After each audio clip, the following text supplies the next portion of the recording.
Oi, oi, oi, oi! Boa noite, boa noite, boa noite! Que alegria! Nossa live terapia toda terça-feira.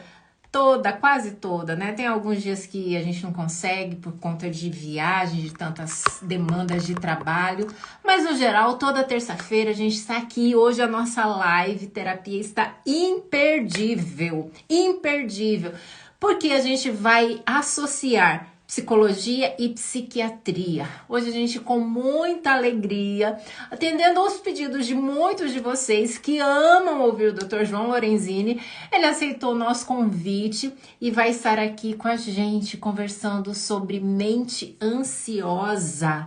Aguardando aqui o Dr. João, olha, já está aqui, já vi ele, já aceitei. Dr. João Lorenzini, que é psiquiatra, que encaminha pacientes para ele. Uma alegria poder estar nessa live aqui com ele. Olá, boa noite, boa noite. Olá, pessoal. Olá, Wélida, tudo bem? Boa noite. Todo mundo que está ouvindo a gente nessa terça-feira, dia mais cruel, terça-feira ou quarta, não sei, né? Tá longe ainda de sexta, mas é um prazer estar aqui com você. Estou muito feliz. Nossa, essa live foi esperada, viu? A gente tentou várias datas e não dava uma, não dava outra, mas enfim, conseguimos. E é sempre muito bom receber você aqui, porque o povo gosta muito de te ouvir. Pensa num canal do Instagram que tem gente que é seu fã. É aqui. Ah, O povo gosta de te ouvir. desculpe, deve ser meu pai, minha mãe, são os fãs que eu Não, conheço. não é não. Tem muita gente aqui que fica me perguntando: doutora, cadê o doutor João Lorenzini? Quando que ele vai voltar? A gente gosta de ouvir ele, a gente quer fazer perguntas. E calma que a gente não pode, assim, ir com muita sede ao pote, porque senão a gente assusta eles. Então a gente vai mais devagar. Mas muito E demorou, feliz. viu, pessoal? Foi culpa minha, falta de tempo, culpa do acaso. Daqui a pouco eu vou ficar sem teto aqui, acreditem ou não. Mas, verdade, a pessoa que aluga aqui vai alugar para uma outra pessoa. Vou Oh, ficar sem ter muito perrengue acontecendo ao mesmo tempo, Élica. Mas vamos começar falando de ansiedade, falando justamente daquilo que já me deixou ansioso, ficar sem casa, né, sem teto. é verdade.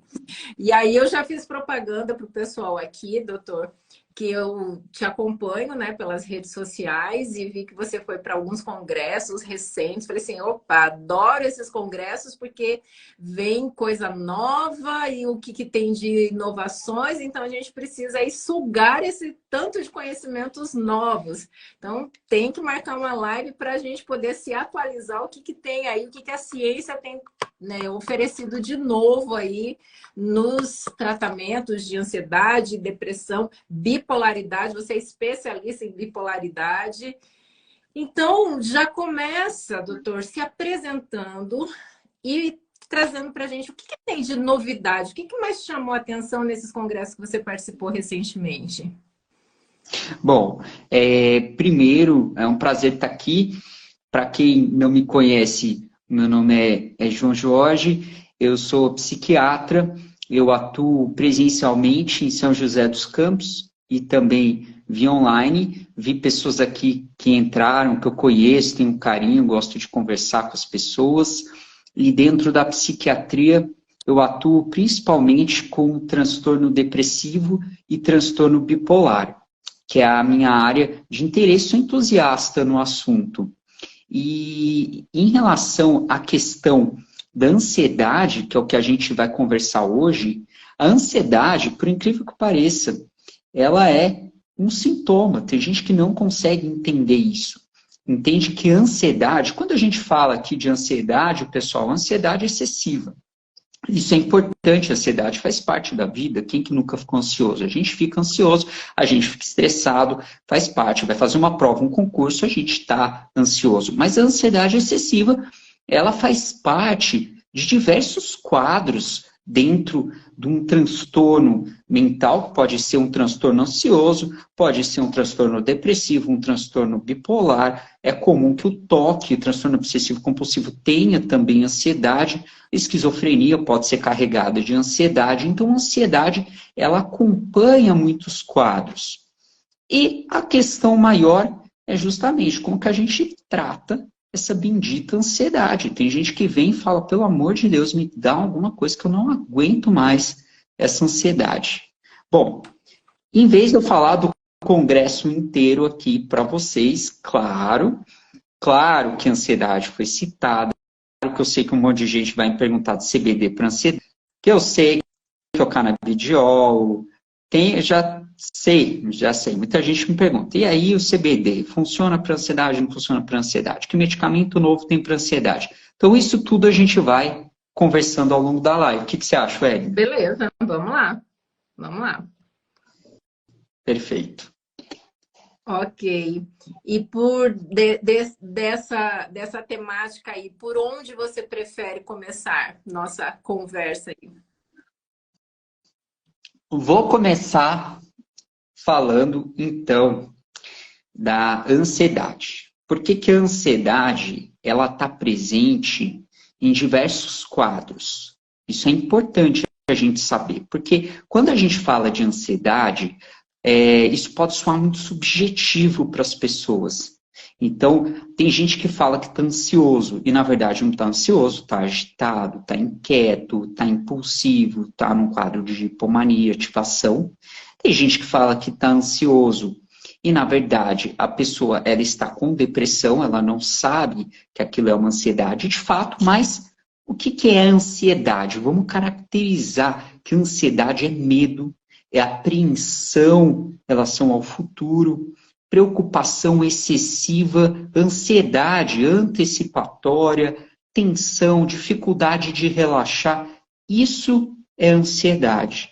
E ela acontece no nosso cérebro, alterando uma regiãozinha chamada amígdala, que funciona como se fosse um alarme de um carro, que apita sempre que você está em perigo. Se você tem essa região muito sensível, ela vai ficar apitando mais, e você vai ficar com todos esses sintomas que eu descrevi.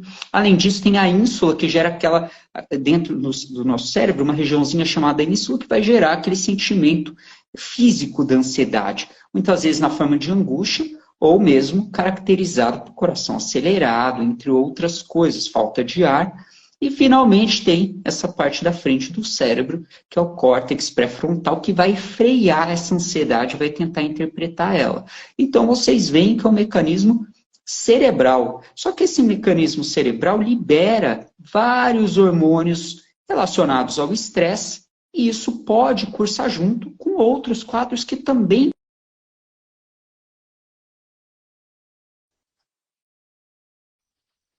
para o pessoal entender como funciona, então, o circuito da ansiedade. Joia, muito bom. Eu achei bem legal quando você colocou aí que a ansiedade é um sintoma. Explica melhor isso para o pessoal. Como assim? Ansiedade não é uma doença? Como assim a ansiedade é um sintoma? Bom, ansiedade, ela faz parte da nossa sobrevivência. Então, o que o ser humano ele precisou fazer até pouco tempo atrás? Sobreviver. O nosso cérebro, ele não foi feito para a gente ser feliz, ele foi feito para a gente sobreviver. Então, por que a gente está onde a gente está hoje? Porque a gente tem vários mecanismos que fazem com que a gente fique em hiperalerta. Então, antigamente, correndo do urso, do tigre, do dinossauro, brincadeira à parte, e hoje a gente fica preocupado com outras coisas. Preocupação financeira, preocupação familiar, preocupação de relacionamento, com o dia de amanhã, com o que você vai fazer daqui uma semana, daqui um ano, daqui a 20, como e quando você vai se aposentar. E isso, então, tem relação com essa ansiedade. Bom, respondendo, então, a pergunta, a ansiedade faz parte da vida. Agora, em algumas pessoas, essa ansiedade que deveria ajudar, deveria ser um impulso para que você conseguisse resolver as coisas, ela congela, ela te traz sofrimento, ela te traz prejuízo, ela atrapalha o seu sono, ela atrapalha o seu humor, ela atrapalha a sua qualidade de vida, então ela passa a ser um transtorno de ansiedade. Essa ansiedade excessiva pode ser só a ansiedade excessiva, o transtorno de ansiedade, ou ela pode estar ligada a uma depressão, pode estar ligada a um transtorno bipolar. Então você não consegue distinguir e falar, olha, essa pessoa está com depressão e está ansiosa. Vamos tratar a depressão e a ansiedade. Essa pessoa, ela tem um transtorno bipolar e tem ansiedade. A gente trata o transtorno bipolar e a ansiedade não. Daí você trata tudo junto, porque a ansiedade faz parte desse quadro. Ficou claro? Ficou claro, sim. Agora me diz uma coisa, ansiedade tem cura? Ansiedade excessiva, que a gente fala que é um transtorno de ansiedade, tem remissão. É a palavra mais correta para usar, é o termo remissão. Por que que a gente usa esse termo remissão e não cura? Cura, por exemplo, você teve um quadro de uma amidalite bacteriana, você tomou o antibiótico, você ficou curado. Agora, remissão a gente usa quando você tem os sintomas ansiosos, você trata e você deixa de apresentá-los. No entanto, como esse quadro ele pode voltar, porque você tem a predisposição para isso, então, pense bem, se você acontece de novo, algum gatilho ambiental que você tenha, alguma situação da vida com o cérebro predisposto, você pode voltar a apresentar os sintomas ansiosos. Então, existe remissão sim. Muitas pessoas que tinham um quadro ansioso, mesmo um transtorno ansioso, como um transtorno de ansiedade generalizada, um transtorno de pânico, um transtorno de ansiedade social, que é a fobia social, podem entrar em remissão e não apresentar mais os sintomas ao longo da vida.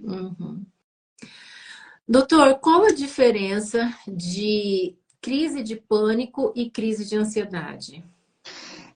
Essa dúvida, muita gente sempre me questiona. Bom, quando a gente fala crise, a gente tudo um quadro mais intenso. A gente normalmente usa o termo, você travou, não sei, você travou se fui eu que travei, mas a gente usa o termo. Foi eu que travei? Eu acho que sim. Bom, não dá para saber, mas a questão é a seguinte: a gente usa o termo ataque de pânico, na verdade, que é aquele quadro abrupto que normalmente ocorre sem um desencadeador, de forte intensidade, com sintomas físicos, em que a pessoa, além dos sintomas psíquicos, o medo que ela tem daquele ataque, ela vai ter sintomas físicos, como coração acelerado, falta de ar, formigamento, pode ter tontura, achar que vai enlouquecer, e daí fica com medo de morrer. Isso é um ataque de pânico. Crise de ansiedade não tem, isso é um termo mais leigo, mas normalmente são pessoas que estão falando de uma ansiedade excessiva, que pode ser tanto um ataque de pânico, quanto pode ser uma ansiedade mais forte que aconteceu, mas que não chega a ser um ataque de pânico. Ok. Muitas pessoas mandam pergunta com medo de, durante um ataque de pânico, ter um infarto, morrer, vem aquela sensação, aquela angústia, aquele medo de morte. Isso, de fato, pode acontecer. Um ataque de pânico, uma ansiedade excessiva, pode levar a pessoa à morte? Bom, então, eles tinham essa mesma dúvida, né? Em relação a, será que o ataque de pânico, a pessoa acha que vai morrer? Será que ela vai morrer mesmo? Será que tem chance dela morrer? Porque às vezes vem no psiquiatra, pensa bem, olha só, a pessoa teve um ataque de pânico, vai no pronto-socorro. Ela vai no pronto-socorro, o médico fala para ela o quê? Fala, não, você não tem nada. Pior coisa que pode falar para alguém, porque a pessoa fala, como assim eu não tenho nada? O que eu senti então? Você entendeu? Eu tenho alguma coisa. Então, o que eles fizeram? Eles fizeram uma pesquisa, várias pesquisas em relação a isso. E, na verdade, um ataque de ele equivale a você estar andando numa esteira de uma média intensidade. velocidade, caminhando no esteira. Então, você não chega a ter um risco cardíaco no ataque de pânico. O que eles notam é como você tem aquela pessoa cronicamente ansiosa, vai liberando hormônio de estresse, quadro inflamatório. Ela pode, ao longo da vida, se ela não trata, ter um risco cardíaco maior, mas não pelo ataque de pânico propriamente dito. Isso não tem risco para a vida dela. Isso. Eu acho essa informação muito preciosa, porque assim, as pessoas têm muito medo de morrer durante um ataque de pânico. Muito. E recebo muitas mensagens falando disso. Nossa, meu coração está acelerado. E se eu morrer? Né? Eu recebo muito essa mensagem. A pessoa falando assim, doutor, eu estou num ataque de pânico agora. E se eu morrer? E aí tem uma pessoa que me manda assim, e aí vai colocando, e se eu morrer? E se eu morrer? E se eu morrer? E se eu morrer? E se eu morrer? E eu sempre pergunto assim, quantas pessoas você conhece que morreram por conta de um ataque de pânico? Já ouviu falar de alguém? Ah, fulano morreu. Ai, mas o que ele morreu? Ah, ele estava no meio de um ataque de pânico e aí, né, tem um problema no coração e a pessoa morreu. Quantas pessoas você conhece? Eu falo, provavelmente você não conhece ninguém. Exatamente por conta dessa informação que ela é preciosíssima desse estudo. De que, veja, durante um ataque de pânico, durante as crises de ansiedade, a gente tem, na realidade, o nosso cérebro, ele tem essa questão das distorções de pensamento. E um pensamento distorcido vai gerar emoções distorcidas, sintomas distorcidos, comportamentos distorcidos. É uma cadeia. Então, quando eu tenho essa sensação de que eu estou tão angustiado, eu estou tão pressionado, que parece que meu coração vai ter um problema. Isso é uma distorção, uma interpretação errada do que está acontecendo com a gente. Tanto é que os estudos mostram exatamente isso que o doutor colocou. É como se você estivesse fazendo uma caminhada de média intensidade. E a probabilidade de alguém ter um ataque cardíaco e realmente morrer por conta de uma caminhada de média intensidade, a probabilidade é muito pequena. Então, ao saber que você não tem uma probabilidade de que isso aconteça, isso acaba gerando uma maior tranquilidade para a pessoa se sentir no momento em que começam os sintomas, né, disparando esse ataque de pânico, se preocupe com qualquer outra coisa, menos com essa preocupação de que você vai ter um problema de coração e que vai morrer, porque isso não vai acontecer. Se você morrer, vai ser de outra coisa, não do ataque de pânico. Exatamente isso, porque o que gera, na verdade, o transtorno de pânico não é o ataque de pânico em si. Tanto que muitas pessoas têm ataque de pânico e não desenvolvem o transtorno de pânico. A gente tem em depressões com características mistas, pessoas que sofrem muito, pessoas que sentem uma agonia muito grande, uma angústia, ficam agitadas e ao mesmo tempo estão péssimas por dentro. Essas pessoas têm muita chance e cursam com muito ataque de pânico. Agora, o transtorno de pânico, ele vem pela distorção cognitiva de você acreditar que você vai infartar, você acreditar que você vai enlouquecer, que você vai perder o controle, você passa a ficar em hiperalerta, qualquer coisinha que você sinta, você vai passar mal, você vai evitar muitas vezes, quando você desenvolve uma agorafobia, de sair sozinho com medo de não ter ninguém para te socorrer. Então, de fato, essa distorção cognitiva, ela está presente nos transtornos ansiosos de maneira geral. Então, quando você tem um quadro de transtorno de ansiedade, você tem uma distorção cognitiva no pânico, com medo das consequências do ataque de pânico, no transtorno de ansiedade generalizada, com medo excessivo, uma preocupação anormal em relação a situações possíveis do futuro,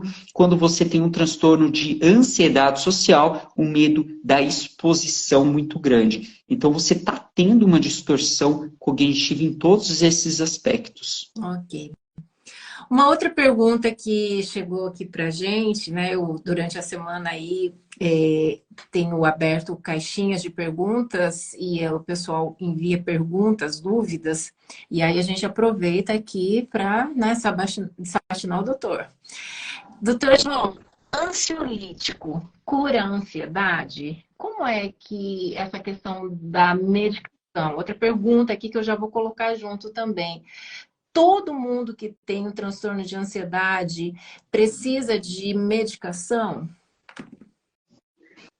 Então, interessante, né? Porque se a gente fala da ansiedade apenas dos sintomas ansiosos, se você usa um medicamento, seja um medicamento ansiolítico, ou seja, medicações antidepressivas, você vai estar ajudando a diminuir aquela hiperativação cerebral. Mas você não vai estar necessariamente ajudando no quesito da distorção cognitiva que a gente explicou aqui. Então, por exemplo, pessoa que tem ataque de pânico, você dá para ela um clonazepam, um diazepam, um alprazolam, ela vai ter uma melhora naquele momento do ataque de pânico? Ela vai ter uma melhora do ataque de pânico. Ela vai melhorar. Agora, ela vai melhorar do medo em relação ao que ela possa apresentar? Ela vai apresentar uma melhora em relação ao medo dela sair sozinha, se ela tiver uma agorafobia? Não, ela não vai melhorar. Então, não existe cura do transtorno só com o uso de medicação em quadro ansioso.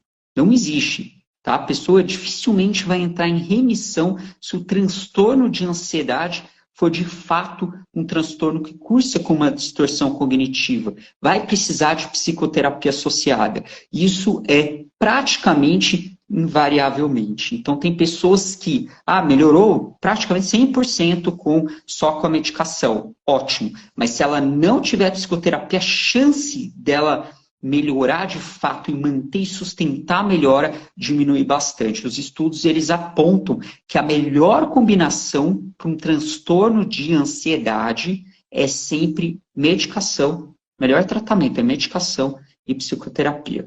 Então, assim, clonazepam tem problema usar? Tem gente que fala, tive um ataque de pânico, tem problema usar clonazepam? Não. Mas agora, você só usa clonazepam? Não é o melhor tratamento. Não é o melhor tratamento.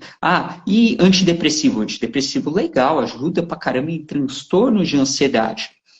Lembrando que a ansiedade está presente em outros quadros que você não trata com antidepressivo. Por exemplo, uma depressão com características mistas. Você só vai piorar se você der antidepressivo. Uhum. Ok. Uma outra pergunta que eu queria que você comentasse também, uma outra questão, é a seguinte. Muita gente acredita que transtornos de ansiedade e depressão, acho que especialmente depressão, mas as doenças, os transtornos mentais, de uma forma geral, são decorrentes de questões espirituais. Tá depressivo porque eu até tenho uma paciente que ela ouve muito isso, né? As pessoas falam muito isso para ela. Ela fala assim, é algum espírito que tá te incomodando, por isso que você tá desse jeito e tal. Qual é a associação de transtornos mentais com essas questões do mundo espiritual? Então, no tocante a esse assunto, com todo respeito a quem nos ouve, é interessante a gente falar que ao longo da história da humanidade, a gente sempre atribuiu algo metafísico àquilo que a gente não conseguia explicar. Então, eu não explico porque a chuva cai do céu. Então, é o Deus que está mandando a chuva. Eu não explico porque quando um raio cai na árvore pega fogo. Isso acontece ainda hoje. Então, na Idade Média, eles passaram a associar, principalmente na Idade mentais, a possibilidade de ser algo espiritual.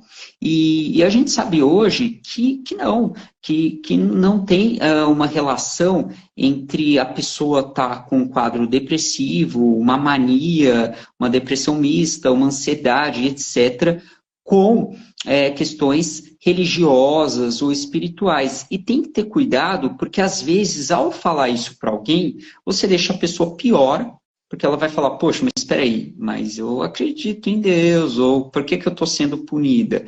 Você faz com que a pessoa demore mais para procurar um tratamento. Então, o transtorno bipolar do tipo 1, por exemplo, demora 8 anos para receber o diagnóstico. Transtorno bipolar tipo 2, 18 anos. E se você fala isso para a pessoa, ela vai ficar mais tempo ainda acreditando que ela está sob efeito de algum espírito, ou que ela precisa ficar só rezando e que isso vai ser o suficiente. E se a gente pega, por exemplo, uma diabetes, um problema cardíaco, um problema neurológico que seja, um problema endocrinológico, você não ouve isso.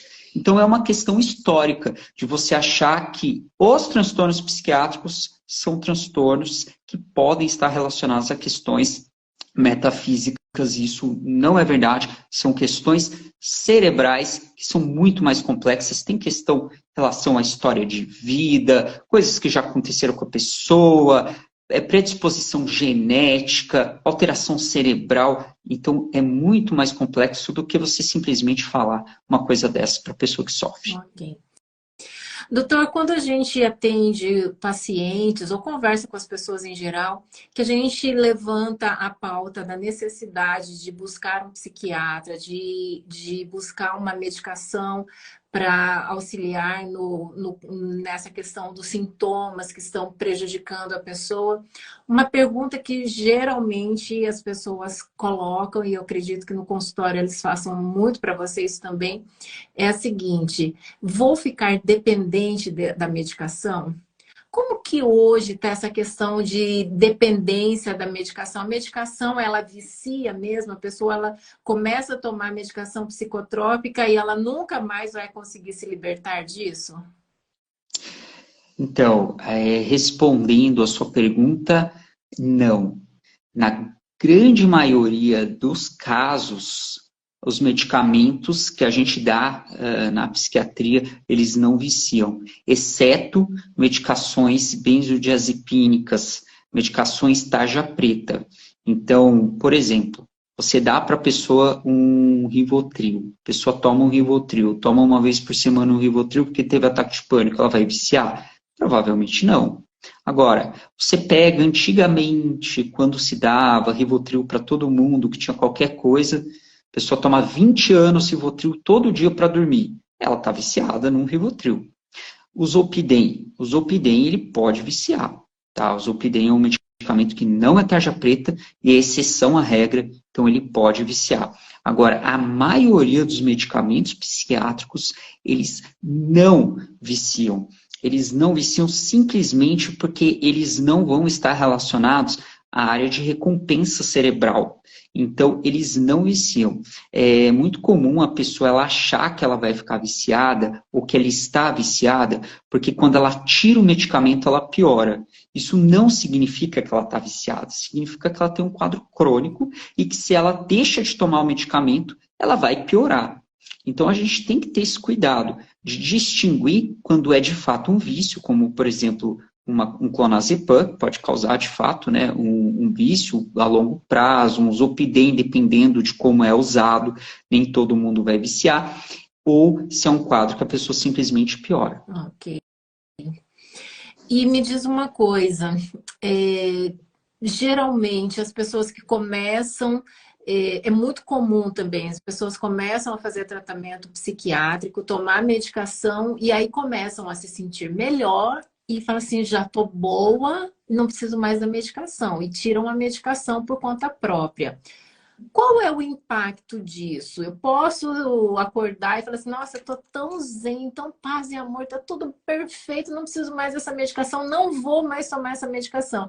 Qual a consequência disso? Então, eu brinco, Wélida, que isso é hashtag no infarto psiquiatra, sabe? Porque é o seguinte, ó, o que acontece? A gente, quando coloca uma medicação, a gente está esperando um efeito inicial do medicamento, um efeito de manutenção da medicação. Então, isso serve para transtornos depressivos, transtornos ansiosos. E por que a manutenção? Porque se você tira antes da manutenção da medicação, você tem um risco de recorrência dos sintomas altíssimo. É muito alto. E o problema é que se recorre os sintomas, não vale simplesmente você voltar à medicação e você melhora. Pode ser que você fique melhor de novo, mas tem gente que não. Tem gente que não fica mais tão bem como estava. Isso acontece com muitos quadros na psiquiatria. Transtorno bipolar, ele é, de fato, um quadro crônico por si só, então não tem nem a possibilidade de você tirar o medicamento, mas você piora. Isso já aconteceu, inclusive, com muitos pacientes que atendi. Eles começaram tomando o medicamento, ficaram ótimos com o medicamento. Daí, o que eles fizeram? Tiraram. Porque se você está sofrendo, você toma. Se você deixa de sofrer, você começa a questionar qual a utilidade de começar a tomar aquilo, continuar tomando aquilo. Então, por exemplo, vai fazer mal para o meu corpo, para o meu fígado, para o meu rim, será que é verdade? Vi em algum lugar da internet, etc., que vai fazer mal, alguém falou, tirou. Então o sintoma volta. E daí na hora que volta, a gente faz o quê? Volta com o medicamento. E muitas pessoas não voltam a melhorar como estavam antes. Então, realmente, isso é muito, muito perigoso, até porque também existem algumas patologias que têm o risco de, quando retira essa medicação sem a orientação médica, até haver uma cronificação do quadro. Não existe esse risco, doutor? Existe. Ainda a gente está caminhando em termos de medicação na psiquiatria. Então, eu escuto muita gente falar no Instagram, às vezes manda inbox, falando, o meu conta a história, né? Falo do quadro, fala, eu não estabilizo por nada. De fato, tem gente que não toma a medicação ou não fez o tratamento correto, com o diagnóstico correto. Mas é uma verdade que a grande parte dos transtornos psiquiátricos, eles são crônicos.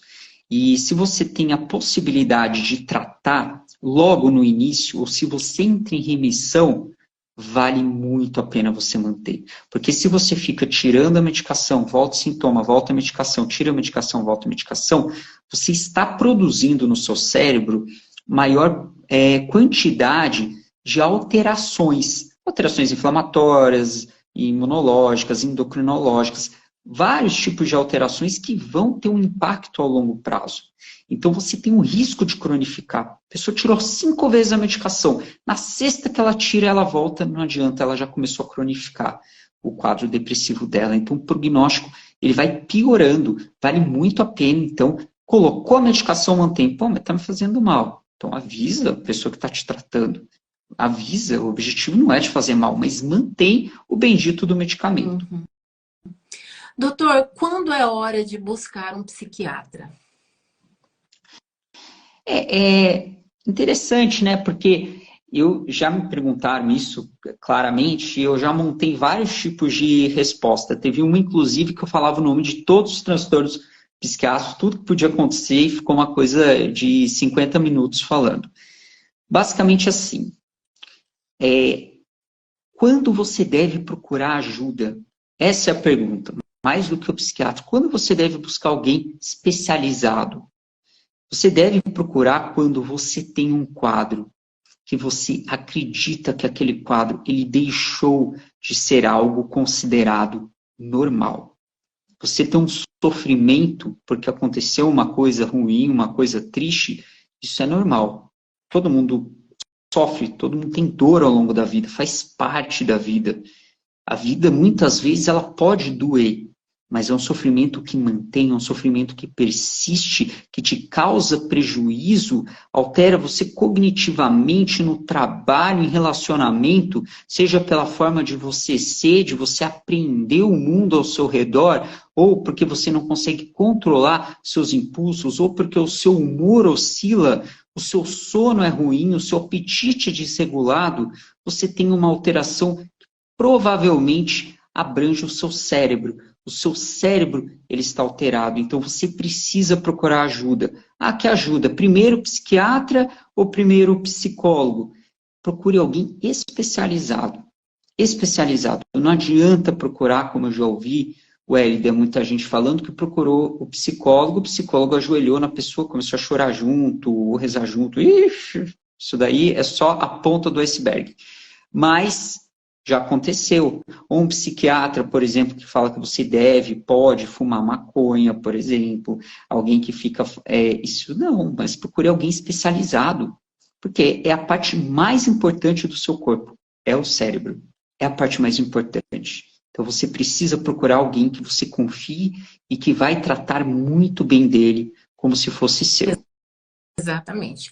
Por isso, eu sempre indico aqui no meu canal, indico para os meus pacientes aqui, o Dr. João Lorenzini, porque algumas coisas que, assim, é interessante, porque a gente não se conhece pessoalmente, né, doutor João? É verdade, né? Parece que a gente se conhece. Mas, assim, as pessoas muito frequentemente me pedem indicação de psiquiatra e, basicamente, eu indico 2 psiquiatras que eu confio no trabalho. Um é o Dr. Brás, que eu conheci pessoalmente recentemente lá, até aí perto de onde você mora, aí em Jacareí, conheci o Dr. Brás, e te indico, mesmo sem te conhecer pessoalmente, porque eu confio no seu trabalho. Algumas coisas assim que me chamaram muito a atenção. Primeiro ponto, você tem especialização em farmacologia, psicofarmacologia. E isso eu acho muito importante porque a gente precisa realmente dessa... Eu acho que assim, o manejo de medicação é algo muito sério. Então, assim, saber que uma pessoa ela estuda, se aprofunda nessa questão da medicação, isso para mim faz muita diferença. Segundo ponto, eu acho que você é uma pessoa muito empática com o sofrimento das pessoas. Legal. Outro ponto, eu te sigo nas redes sociais e vejo que você está sempre participando de congressos. Significa que você é uma pessoa atualizada. E o ser humano é um é alguém que está o tempo todo em mudança. E a gente precisa estar estudando cada vez mais para a gente estar acompanhando essas mudanças intensas do ser humano. E eu percebo isso em você. E então, assim, para mim são razões muito fortes que me fazem indicar você para pacientes meus, né? Tem pacientes meus que são seus pacientes também. E acho isso, para mim, é muito forte, muito significativo. Queria te agradecer por estar aqui. Queria sugerir às pessoas que estão nos acompanhando aqui pela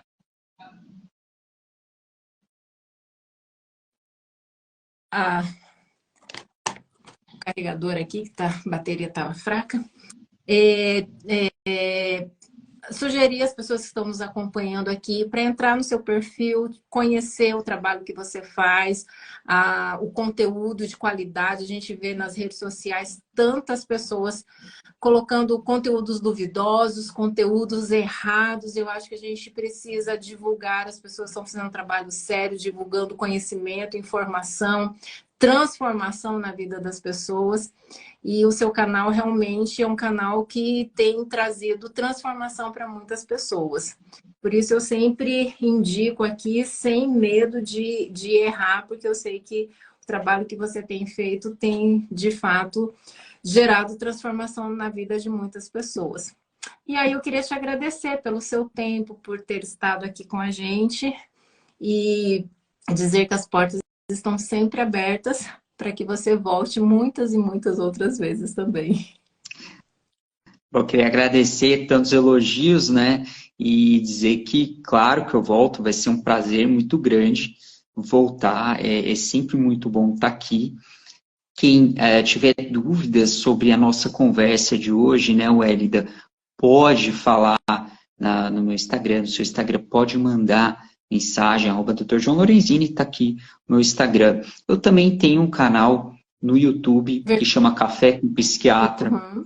Diferentemente do que algumas pessoas podem achar, café, eu não estou fazendo apologia ao uso de café. Pessoas com ansiedade não devem usar café, de preferência, só se estiver estável, mas que eu também falo sobre bastante coisa sobre a área da psiquiatria.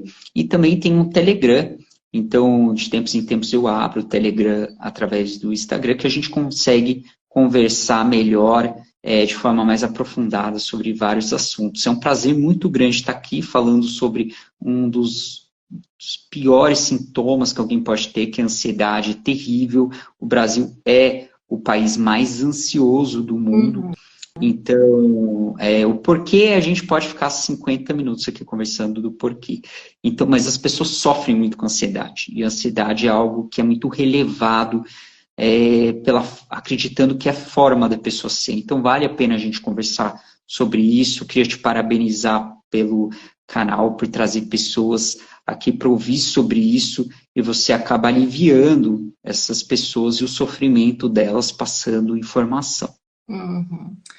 Ok, muito bom, muito obrigada. A gente vai combinar outras vezes, pode ficar Com tranquilo. certeza. A gente vai combinar outras vezes. E quero agradecer vocês também que estiveram aqui, as outras pessoas que vão assistir posteriormente também. E já fazer o convite para a próxima terça-feira, nossa live terapia, todas as terças, 20 horas.